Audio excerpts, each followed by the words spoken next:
welcome to the Unitarian Congregation of Mendon and Oxbridge. Good to see everyone this morning.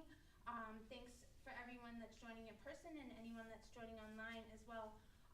We have a special Spring Equinox service today, and I'm really excited because we have a lot of participation from our congregation members, which is really exciting.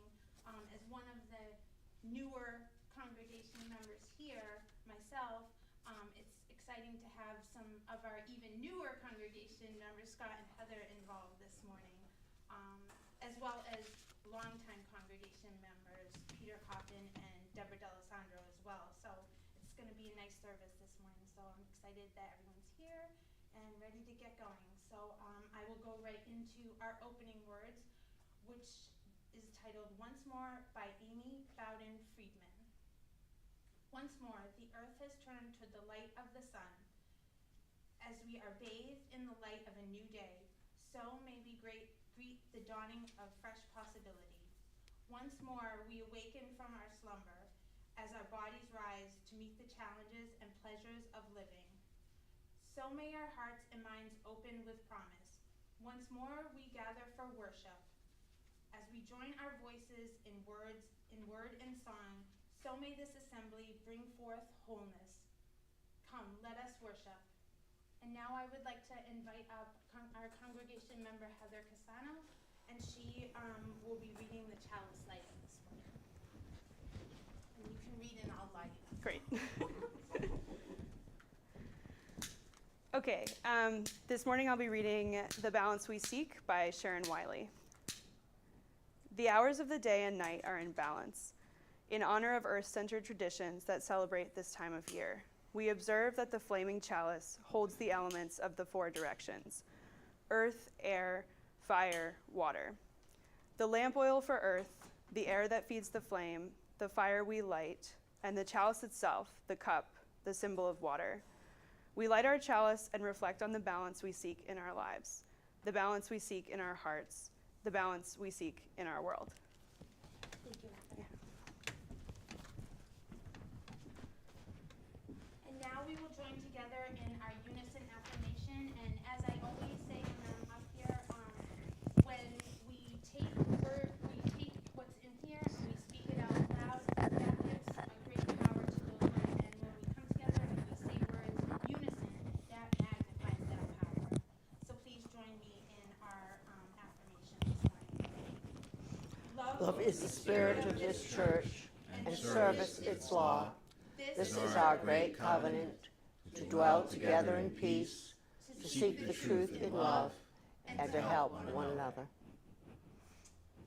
And now we will have candles of joy and concern. If anyone would like to come up and light a candle this morning.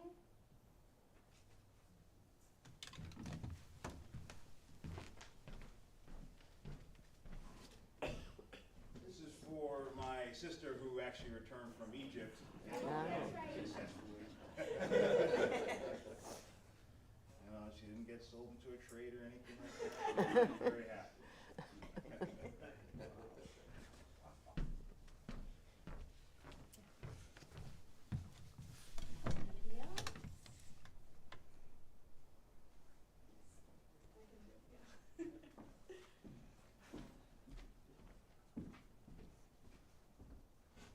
Okay, this is a candle of joy for myself, actually.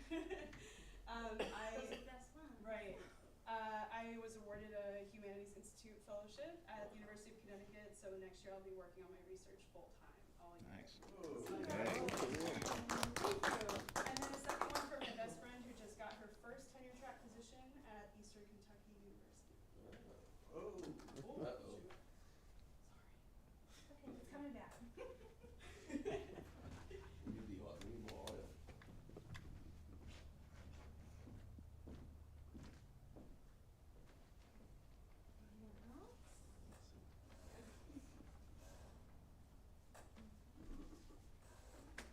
I'll light a couple. This first one is a candle of joy, of course, for the first day of spring, and it started off a little cloudy, but it's burned off, and now it's beautiful out there. And second candle, because I have been cleared to go back to work this week,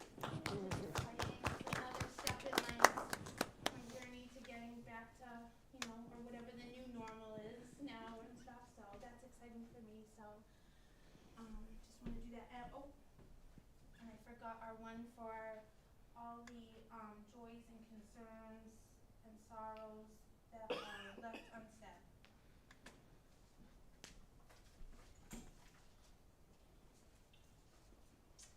Now I would like to invite Deborah D'Alessandro up, and she'll be reading a poem for us, A Light Exists in Spring by Emily Dickinson. I'd like to invite her up to do that.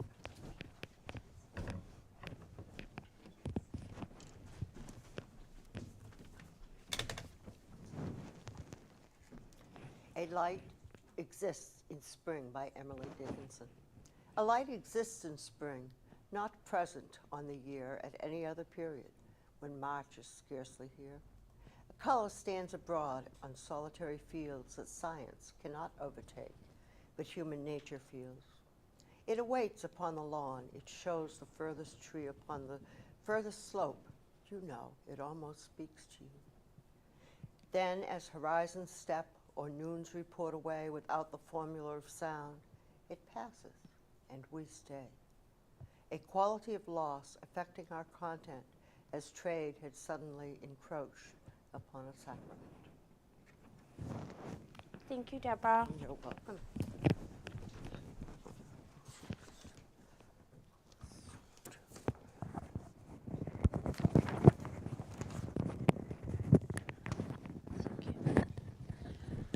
Next, we have our story, which will be read by Peter Coffin, so I'd like to invite him up here.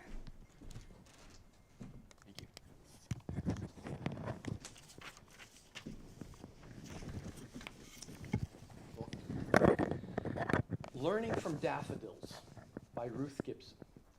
When you look at a daffodil, there are lots of things you notice.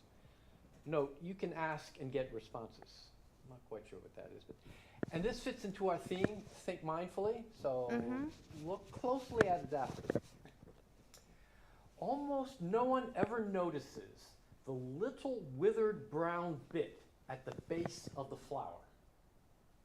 Okay, I'm sure there's a scientific name for it, but it's really important. When the daffodils come up, the ground is still pretty hard, and there is sometimes cold and snow.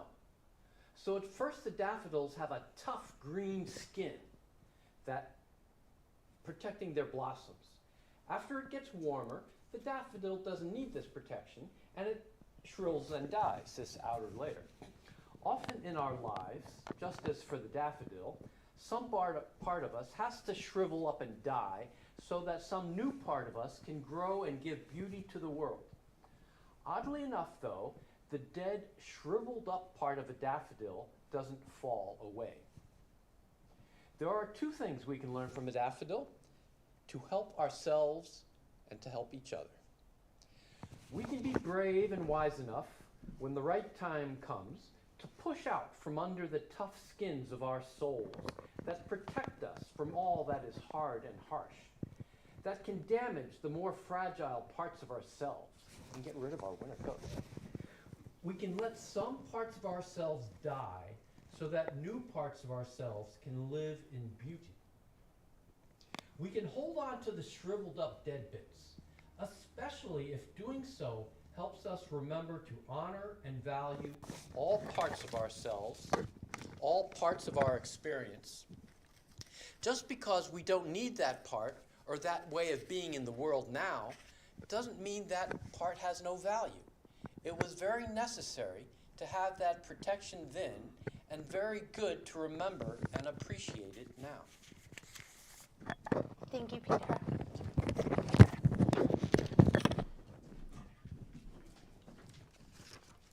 So now we will have the call for offering.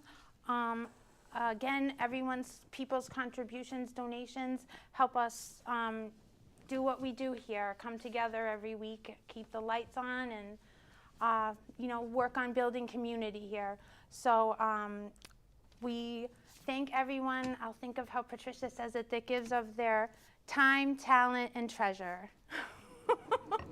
And Matt will play the offertory, which is April Joy by Pat Metheny. Thank you.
Great, thank you, Matt.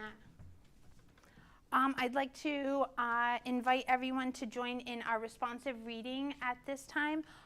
There is a printout of it in the order of service, and the title is Spring in All Her Green Glory by Lauralee Greenwood Jones.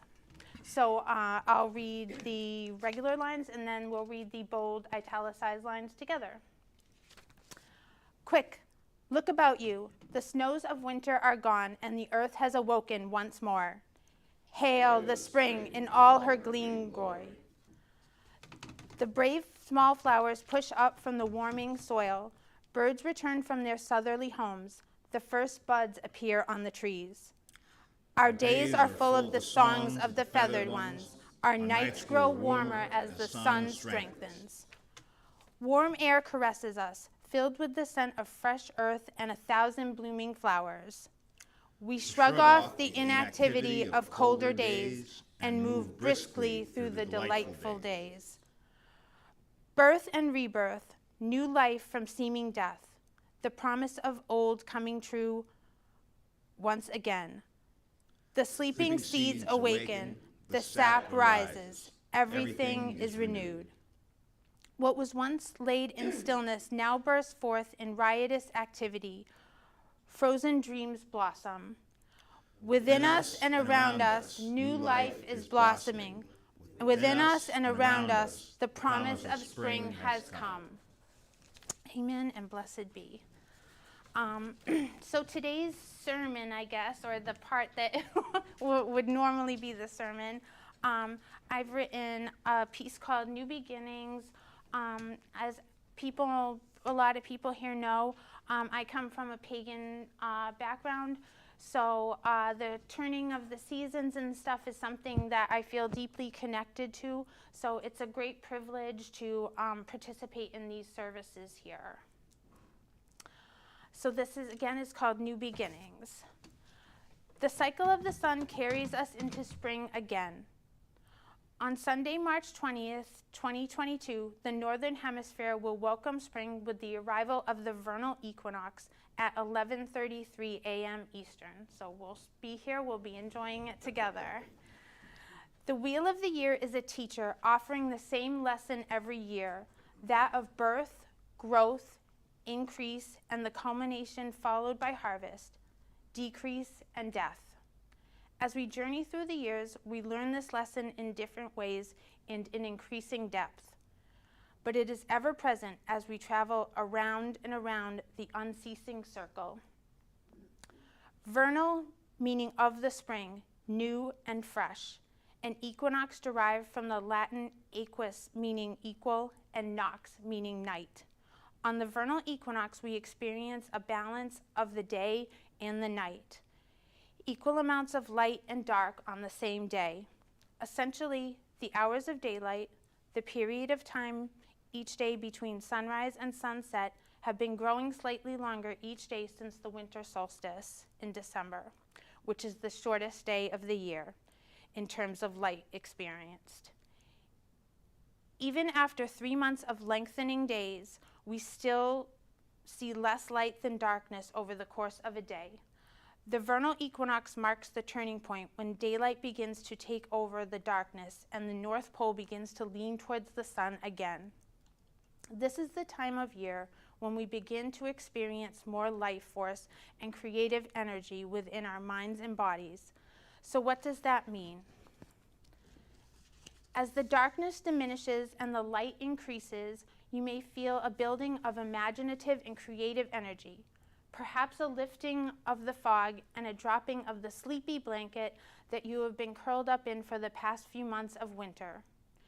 In the darkest months of the year, we are encouraged by the energies to go within and be in silence of inner darkness.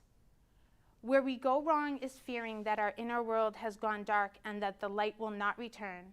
Just as the world turns on its axis and brings about the return of the light turn after turn, we can rely on the return of our own light and energy and richness of our internal garden. It can be difficult to trust that that life has purpose and meaning even when you are not being productive. But it is the rhythms and cycles of the earth that show us and encourage us to rest in darkness and allow for the light to unfold us and help us blossom without forcing or making things happen. Imagine you have internal tides just like the sea. We do live on Earth after all and are made up of over 70% water. So imagine that you are influenced by all the amazing forces at work here in our universe, even the ones we have yet to understand or have the awareness to see. You experience cycles just like the Earth and the sun and the moon, though most of us do not realize how our internal states of being are influenced by the energies at hand. Often we feel confused, restless, stuck, or even powerless to change our mindset and state of being. The return of light presents us with an opportunity to take the time to release our fears and surrender into new intentions for ourselves. Most of us live our lives so disconnected from our internal guidance that when the pull of our hearts becomes so strong and the voice inside has been muffled for so long, the feeling that arises within us feels more like a life crisis than an emergence into something beautiful. Now is a time of celebrating the freshness of life and of taking the time to raise our energy, to regenerate abundance and manifest our dreams. Physically, we are experiencing more light right now, and since the beginning of time, our ancestors have marked this period with ritual and celebration. As you know, there are thousands of ancient sites created around solstices and equinoxes that were built to honor our connection to the sun as the source of our light and life force. I would invite you to do something symbolic to honor your life in the next few days. Perhaps light a candle and say a blessing for your life and the life force living in your body. Make a commitment to go within and be silent each day to let your inner guidance know that you are listening and intend to have open lines of communication. Let your inner voice know that it has a very important role in your life and you're going to be listening a lot more and intend to be in joy. When we shift into wonder and curiosity, there is an opening to deeper wisdom. Our power is a shift from the perspective where not knowing could be seen as weakness or being powerless, to a new way of being, where wonder and curiosity are the ultimate source of power and strength. Connecting with our deeper desires does not involve knowing the answers to all of our questions, because it's only in not knowing that we can truly be receptive, and it's only in being receptive that we can truly discover, learn, and evolve. In becoming truly honest with ourselves and learning the practice of unknowing and non-attachment to the outcome, we are inviting new possibility and natural flow into our lives. Knowing yourself is the beginning of all wisdom. You may find yourself asking, where do I start? How do I begin? Begin with answering the call within, listening to the voice of your inner guidance. Fear of change is normal, but there are ways to learn to overcome your fears and start acting on the guidance within that will lead you to your happiest life and natural way of being in the world. Thank you. And now Matt will play our interlude, which is Here Comes the Sun by the Beatles. Yeah, okay.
Thank you, Matt. All right, now we are at announcements. So I have a few announcements. We are still collecting donations for our Milford Community Meals Program. The box is right in the entranceway of the church.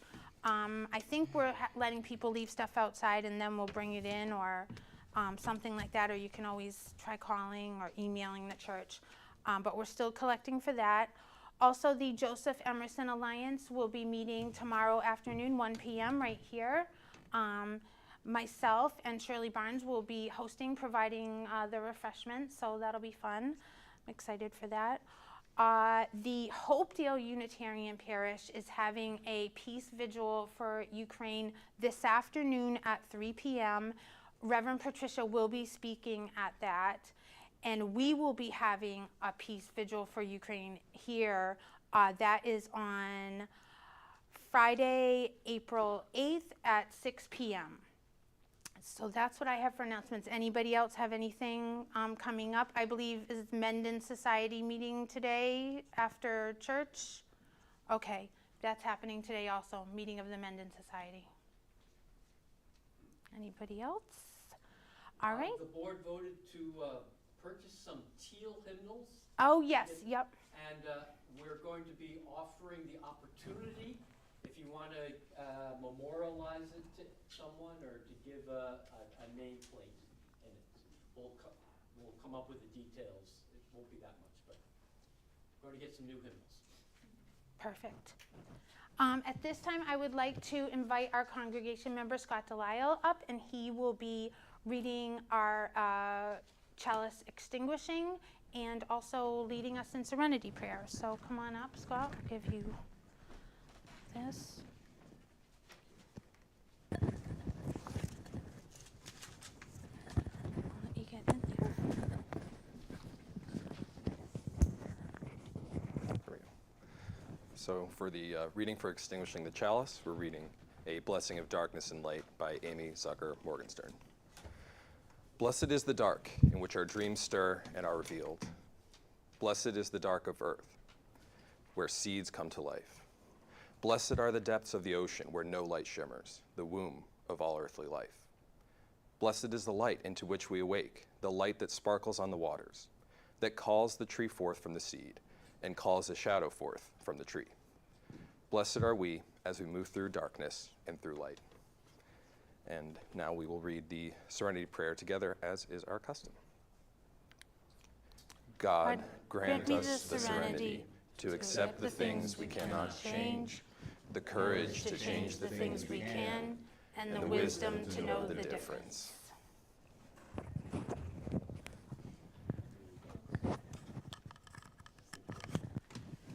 Thank you, Scott. Now I will read the benediction, and then Matt will play the postlude, which is You Must Believe in Spring by Bill Evans. And just, I would like to say thank you to everyone that participated today. It's great to have, like I said, have so many people, come up and get together and do this all together. It makes it extra special. So the benediction is, May we hear the melody of life by Joseph Cleveland. May we hear the melody of life and find ourselves singing harmony. May we be open to the dissonances in the song of the land and its people, that we might be part of the world's urging towards justice, peace, and love. May we feel in our bones the rhythms of life and the land and find ourselves dancing. Amen.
Amen.